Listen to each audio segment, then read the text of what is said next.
নানা জল্পনা কল্পনার পর অবশেষে শুক্রবার দুপুরে বাংলাদেশের অন্তর্বর্তী সরকারের প্রধান উপদেষ্টা অধ্যাপক মোহাম্মদ ইউনূস ও ভারতের প্রধানমন্ত্রী নরেন্দ্র মোদীর মধ্যে বৈঠক অনুষ্ঠিত হয়েছে।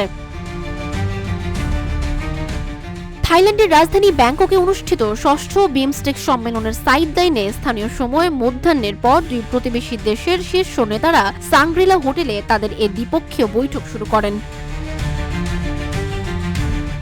বৈঠকে বাংলাদেশের পক্ষ থেকে শেখ হাসিনার প্রত্যর্পণ সহ বিভিন্ন স্বার্থ সংশ্লিষ্ট বিষয় তুলে ধরা হয়। প্রধান উপদেষ্টার প্রেস সচিব শফিকুল আলম বৈঠক শেষে এ তথ্য জানিয়েছেন।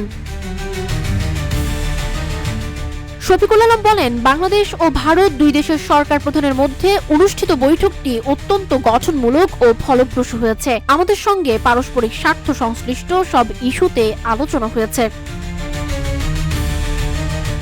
প্রেস সচিব আরো বলেন, আমাদের সাথে যে পারস্পরিক স্বার্থ সংশ্লিষ্ট যতগুলো ইস্যু ছিল সবগুলো নিয়ে কথা হয়েছে এবং আমরা আমাদের যেগুলো স্বার্থ সংশ্লিষ্ট যতগুলো বিষয় ছিল সবগুলো বিষয়ই আমাদের চিফ অ্যাডভাইজার মহোদয় সেই মিটিংয়ে বলেছেন। যেমন শেখ হাসিনার প্রত্যর্পণ বিষয়ে কথা হয়েছে, শেখ হাসিনা যে ওইখানে বসে অনেক ধরনের ইনসেন্ডিয়ারি কমেন্ট করছেন সেগুলো বিষয়ে কথা হচ্ছে। তারপরে বর্ডার কিলিং নিয়ে কথা হয়েছে। আমাদের দুই দেশের মধ্যে যে গাঞ্জেস ওয়াটার ট্রিটিটা আপনি জানেন যে নতুন করে এটার এক্সপায়ার হয়েছে, নতুন করে ট্রিটিটা হওয়ার আবার কথা হচ্ছে এবং তিস্তা ওয়াটার এগুলো সবগুলো নিয়েই কথাবার্তা হয়েছে।